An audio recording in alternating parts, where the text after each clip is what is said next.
وأشهد أن لا إله إلا الله وحده لا شريك له وأشهد أن محمدًا عبده ورسوله أما بعد فإن خير الحديث كتاب الله وخير الهدي هدي محمد صلى الله عليه وآله وسلم وشر الأمور محدثاتها وكل محدثة بدعة وكل بدعة ضلالة وكل ضلالة في النار اللهم صل وسلم على نبينا محمد وبارك وسلم وصل عليه أعوذ بالله من الشيطان الرجيم يا أيها النبي إنا أرسلناك شاهدا ومبشرا ونذيرا وداعيا إلى الله بإذنه وسراجا منيرا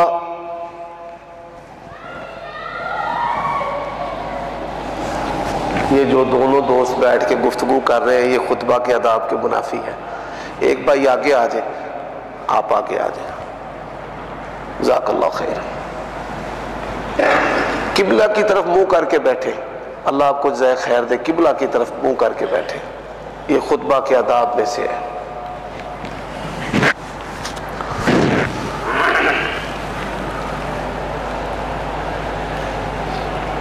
عیوب اور نقائص سے پاکیزہ, منزہ, تمام قسم کی حمد و ثنا اللہ وحدہ لا شریک لہ کے لیے.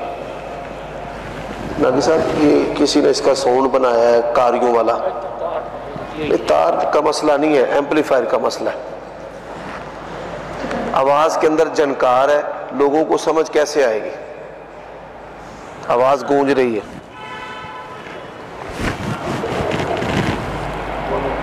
عیوب اور نقائص سے منزہ اور پاکیزہ تمام قسم کی حمد و ثنا اللہ وحدہ لا شریک لہ کے لیے. اب ٹھیک ہے. اور درود و سلام شفیع للمذنبین خاتم النبیین رسول کریم رؤوف الرحیم صلی اللہ علیہ وآلہ وسلم کی ذات اقدس پر. گزشتہ خطبہ جمعہ میں نبی علیہ السلام کا فرمان لی خمسۃ اسماء کہ میرے 5 نام ہیں. انا محمد انا احمد, میں محمد اور احمد ہوں صلی اللہ علیہ وآلہ وسلم. وَأَنَا الْمَاهِ الَّذِي يَمْحُ اللَّهُ بِيَ الْكُفْرَ, میں مٹانے والا ہوں جس کے ذریعہ اللہ تبارک و تعالی نے کفر کو مٹایا ہے. وَأَنَا الْحَاشِرُ الَّذِي يُحْشَرُ النَّاسُ عَلَىٰ قَدَمَيَّ,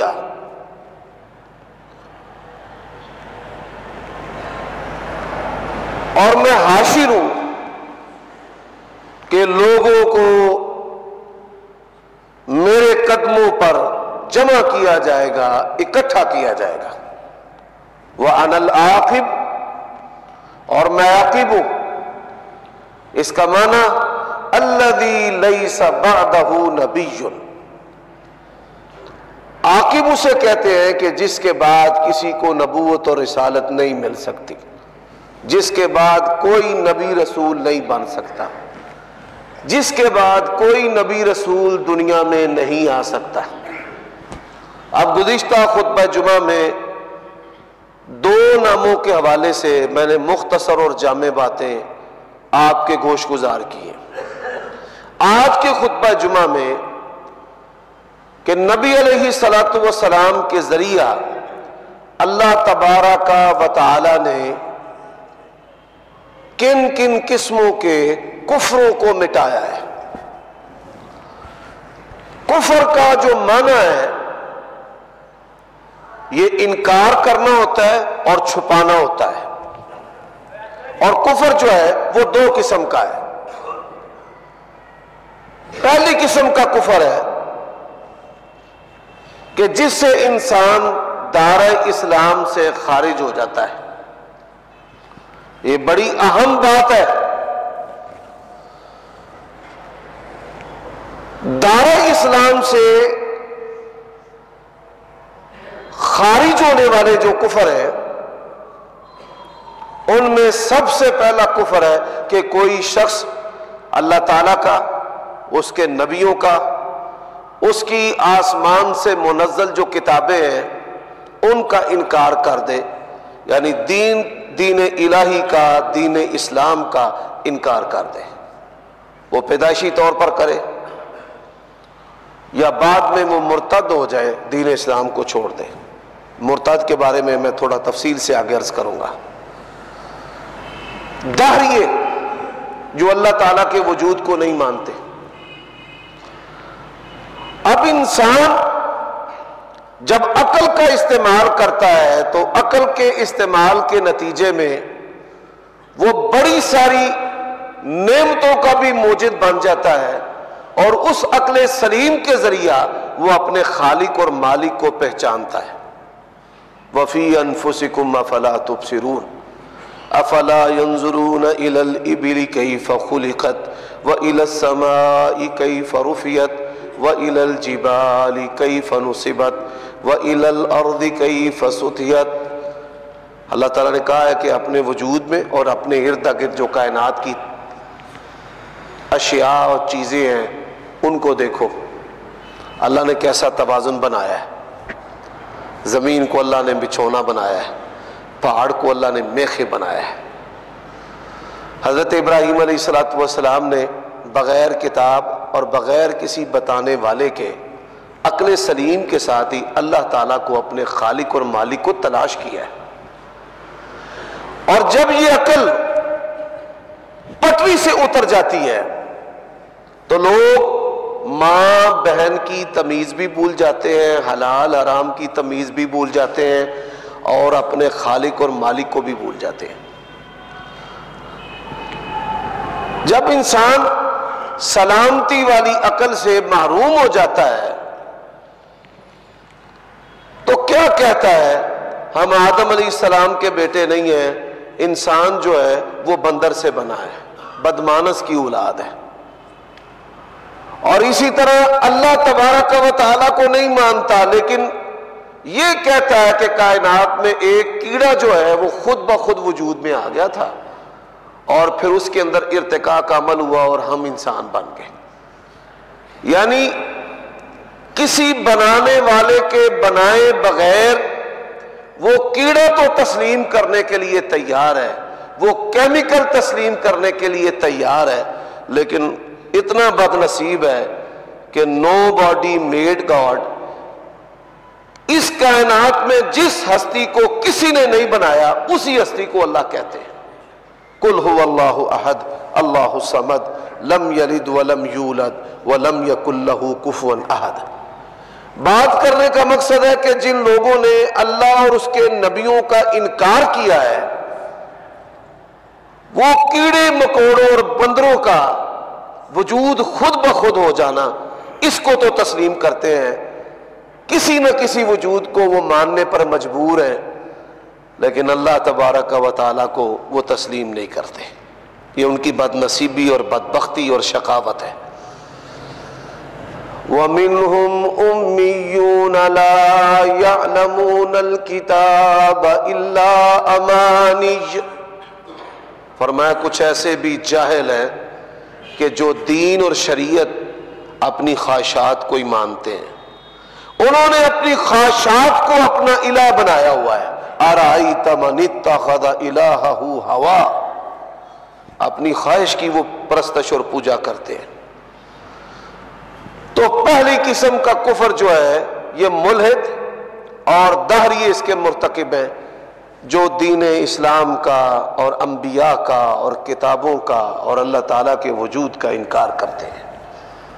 حضرات، نبی علیہ الصلوۃ والسلام دنیا میں جو دین لے کر آئے ہیں، اس دین کے اندر اور سلامتی والی عقل کے اندر کوئی کانٹراڈکشن اور تضاد نہیں ہے، اور دین اسلامی واحد دین ہے۔ دنیا کہتی ہے مذہب الگ ہے، عقل الگ ہے، اسلام واحد دین ہے دنیا کے اندر جو کہتا ہے کہ عقل جو ہے اس کی لگام، عقل کی بھی لگام جو ہے وہ اللہ تبارک و تعالی کا دین ہے۔ سلامتی والی عقل کی کسوٹی اور معیار پر دین نے دعوت دی ہے، اللہ نے آیات نازل کی، آؤ افلا تعقلون افلا تبصرون۔ اور میں نے گزشتہ خطبہ جمعہ میں بھی بتایا تھا کہ یہ دنیا کا واحد دین ہے جس نے پڑھائی اور انسانی تخلیق کا سب سے پہلے ذکر کیا ہے۔ نبی علیہ الصلوۃ والسلام پر جو سب سے پہلی وحی نازل ہوئی ہے، اقرأ باسم ربک الذی خلق، اس ہستی کے نام سے پڑھیں جس ہستی نے پیدا کیا ہے۔ اب یہ دیکھیے، تخلیقی مراحل جو ہے اس کا تعلق بایو فزکس کیمسٹری کے ساتھ ہے، اناٹومی کے ساتھ ہے۔ ان علوم کے ذریعہ انسان جو ہے وہ اللہ تبارک و تعالیٰ کو، اس کی شریعت کو، اس کے دین کو پڑھ کر، جان کر سمجھ سکتا ہے، اس کی معرفت حاصل کر سکتا ہے۔ یہ واحد دین اسلام۔ میں اختصار سے عرض کرتا ہوں تو نبی علیہ الصلوۃ والسلام کے ذریعہ وہ لوگ جو اللہ تعالیٰ کو نہیں مانتے تھے، ایسے بڑے سارے لوگوں نے دین اسلام کو قبول کیا، اور آج بھی پوری دنیا کے اندر سب سے زیادہ ملحدین اور جو دہریے ہیں ان کے خلاف عقلی دلائل سب سے زیادہ جو ہے وہ دین اسلام کے دامن کے اندر ہے۔ بعض علماء نے ہزار اور ہزار سے زیادہ دلائل جو ہے وہ اللہ تبارک و تعالیٰ کے وجود پر عقلی اور نقلی اعتبار سے، علوم کے لحاظ سے مرتب کی اور جمع کی۔ تو اللہ تعالیٰ نے یہ بے دینی کا کفر جو ہے یہ نبی علیہ الصلوۃ والسلام کے ذریعہ مٹایا ہے۔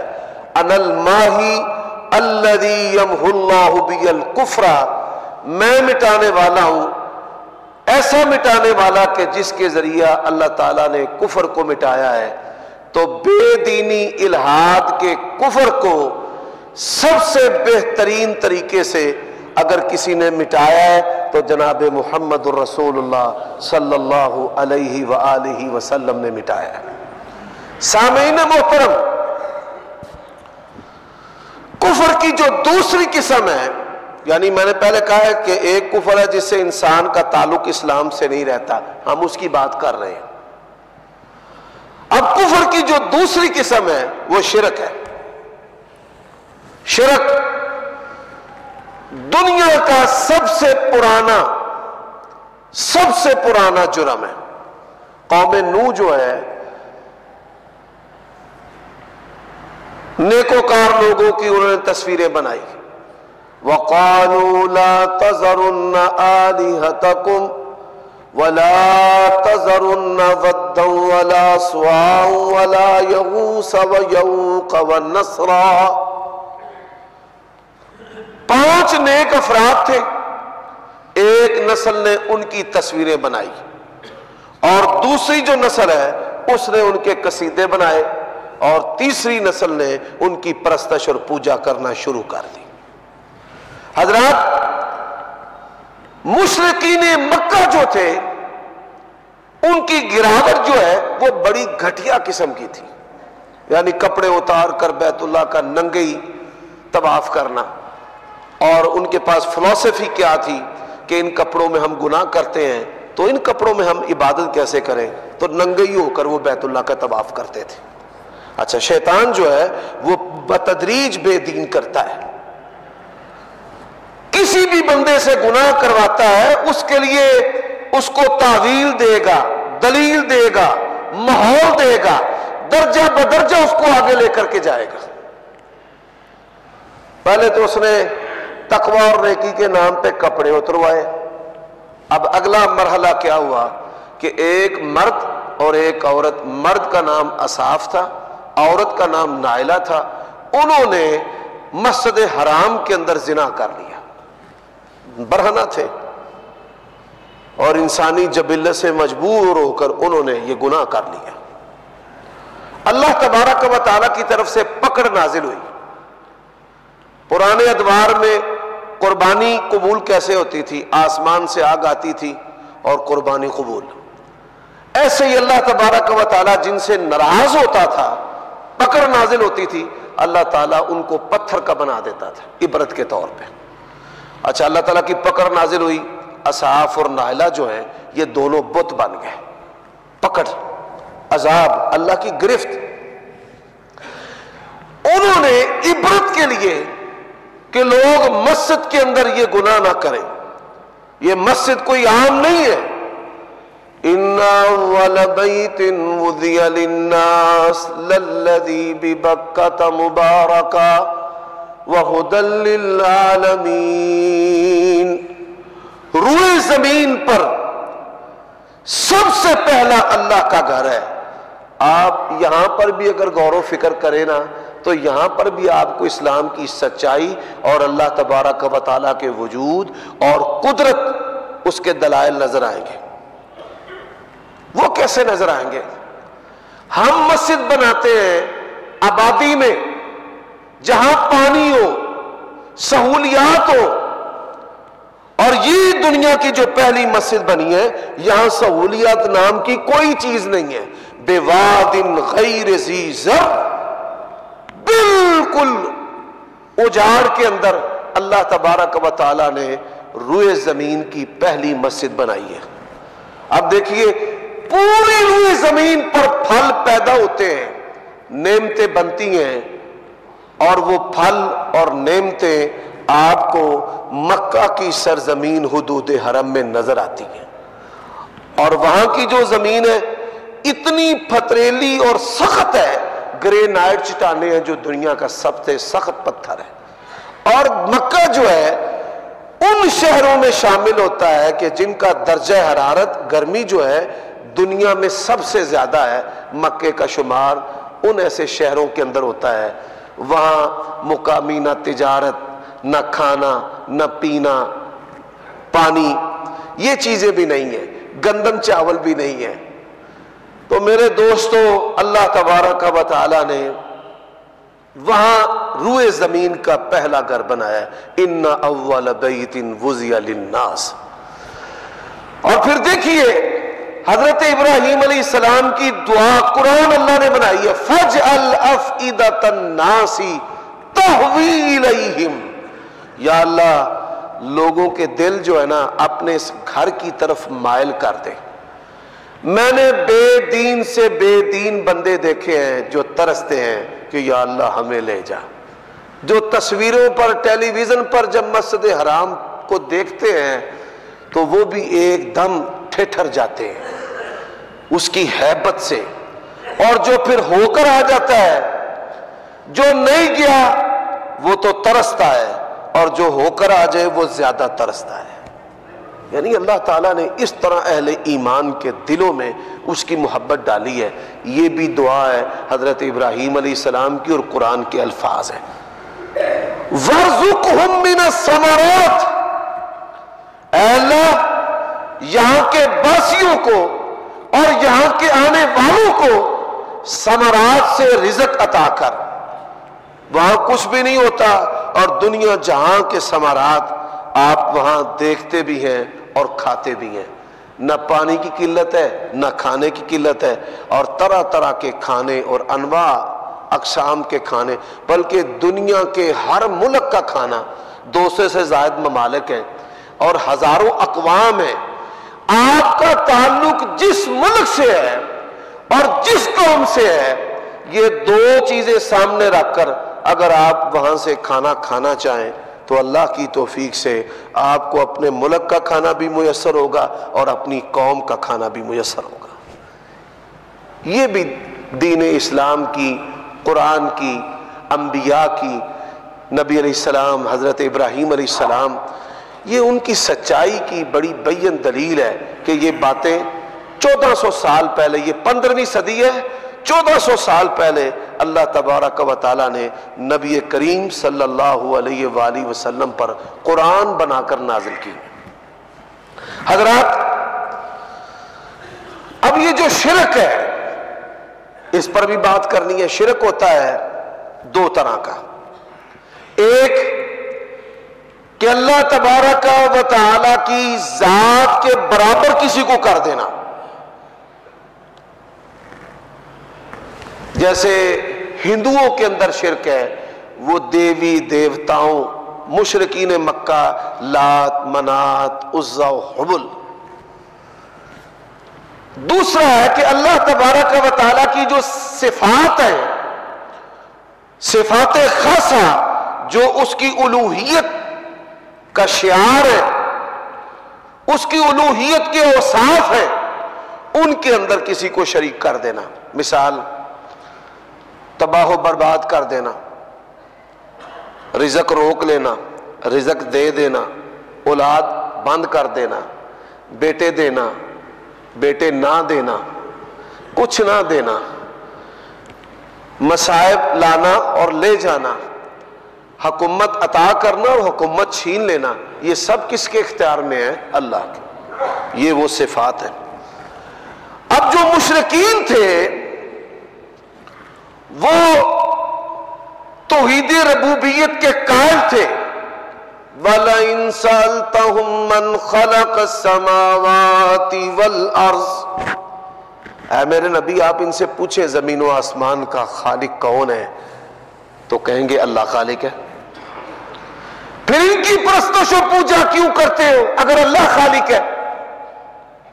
ارونی ماذا خلقوا، اللہ خالق ہے، مجھے یہ دکھاؤ انہوں نے کیا پیدا کیا ہے۔ فرمایا ان یسلبہم الذباب لا یستنقذوہ ضعف الطالب والمطلوب، مکھی کھانے کا ذرہ لے جائے، اللہ کے سوا پوری دنیا کے لوگ مل جائیں، وہ ذرہ اسے واپس نہیں لے سکتے۔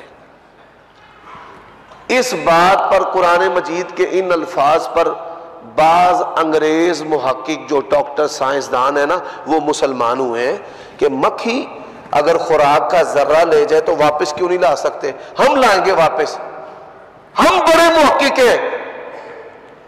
اللہ تعالیٰ نے مکھی کو جو سسٹم دیا ہے نا، وہ ذرہ جو ہے نا اس کو اس انداز سے گلا کر نگلتی ہے کہ دوبارہ اسے وہ ذرہ حاصل کیا ہی نہیں جا سکتا۔ اللہ کا یہ چیلنج ہے، یہ چیلنج رب کے سوا سارے کے سارے بے بس ہیں۔ فرمایا یسلبہم الذباب لا یستنقذوہ، ذرہ کھانے کا مکھی لے جائے پوری دنیا مل کر جو ہے اس سے وہ ذرہ واپس نہیں لا سکتے۔ وہ اس وجہ سے مسلمان ہو گئے کہ یہ دین سچا ہے۔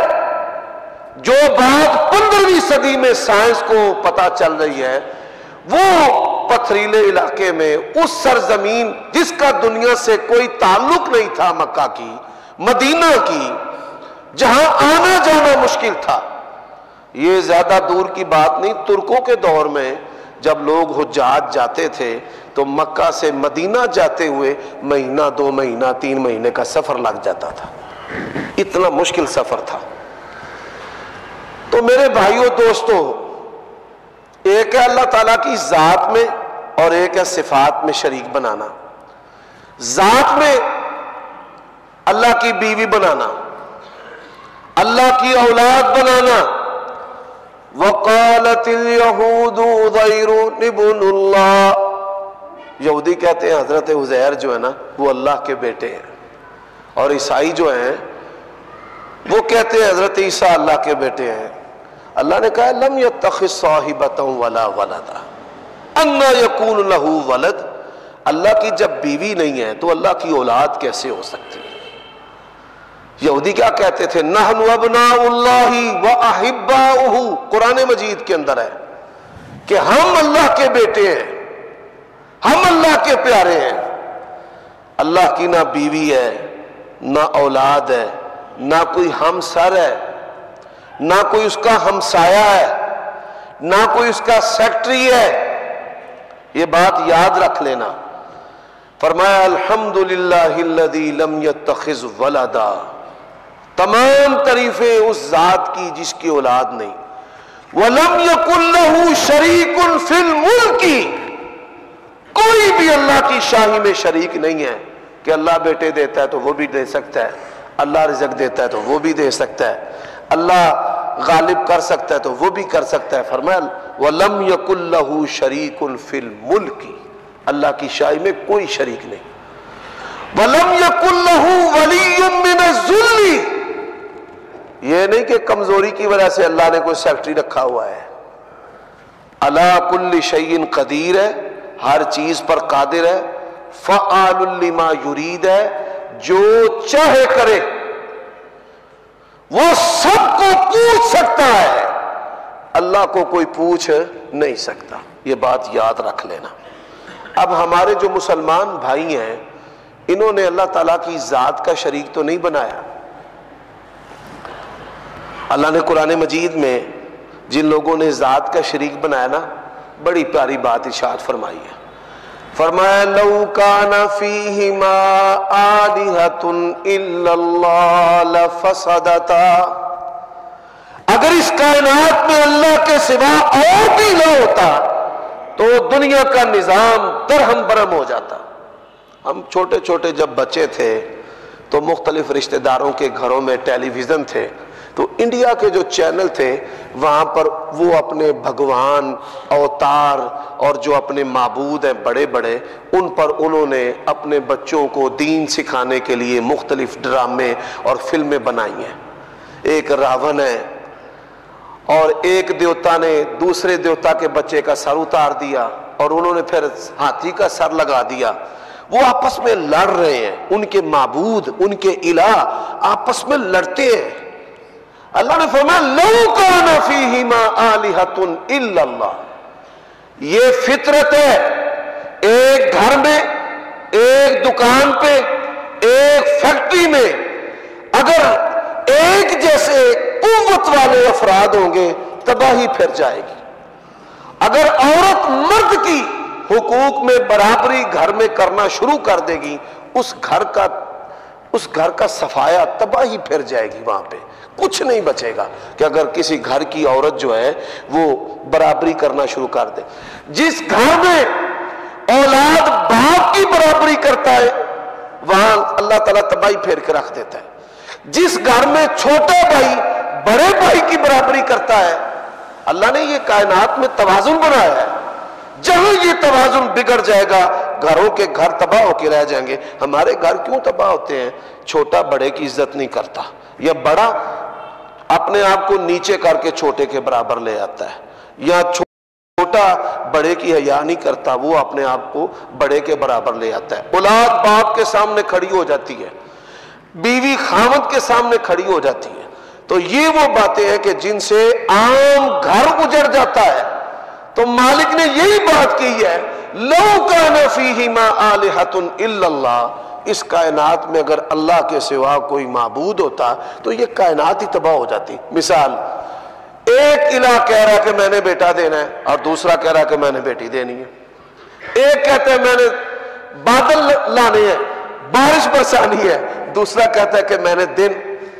ظاہری بات ہے حکم ایک کا چلے گا دوسرے کا نہیں چل سکتا۔ بیک وقت یہ دو متضاد چیزیں اکٹھی نہیں ہو سکتی کہ دن اور رات ایک ہی وقت کے اندر ہو جائے۔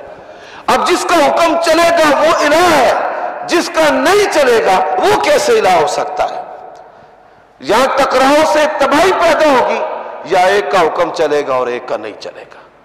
تو یہ اللہ تعالیٰ نے وہ بڑے فطرتی اور بڑے مدلل انداز کے ساتھ قرآن میں آیات نازل کی ہیں کہ اللہ تبارک و تعالیٰ جو ہے وہی معبود برحق ہے۔ اچھا، ایک ہے اللہ تبارک و تعالیٰ کی صفات میں شریک ٹھہرانا، اللہ نے قرآن مجید میں کیا کہا ہے؟ فرمایا یا ایھا الناس انتم الفقراء الی اللہ واللہ هو الغنی الحمید۔ اے لوگو تم سب کے سب جو ہے نا اللہ کے فقیر ہو۔ اللہ کسی کا فقیر نہیں ہے، اللہ غنی ہے۔ اب دیکھیں حضرت عیسیٰ علیہ السلام کو عیسائی جو ہیں وہ اپنا معبود اور الہ مانتے ہیں، جیزس از گاڈ، کہ عیسیٰ خدا ہے۔ اللہ نے بڑی پیاری بات کہی ہے، سبحان اللہ، فرمایا وَكَانَ يَأْكُلَانِ الطَّعَامَ۔ عیسیٰ کو الہ اور معبود کہنے والوں اس بات پہ غور کیوں نہیں کرتے کہ عیسیٰ جو ہے وہ روٹی کھاتے تھے، ان کی ماں روٹی کھاتی تھی۔ وَكَانَ يَأْكُلَانِ الطَّعَامَ، جو کھانا کھانے کا محتاج ہو وہ الہ کیسے ہو سکتا ہے؟ وہ سوتے تھے، وہ جاگتے تھے، وہ اونگتے تھے۔ اللہ کے نبی علیہ السلام سواری پر بیٹھے ہیں، صحابہ کرام فرماتے ہیں اونگ رہے ہیں، آپ کی مبارک ٹھوڈی سینے کو لگی ہوئی ہے۔ وہ سوتے ہیں۔ اللہ لا الہ الا هو الحی القیوم لا تاخذہ سنۃ ولا نوم۔ الہ وہ ہوتا ہے جو کھاتا بھی نہیں ہے، پیتا بھی نہیں ہے، سوتا بھی نہیں ہے اور اونگتا بھی نہیں ہے۔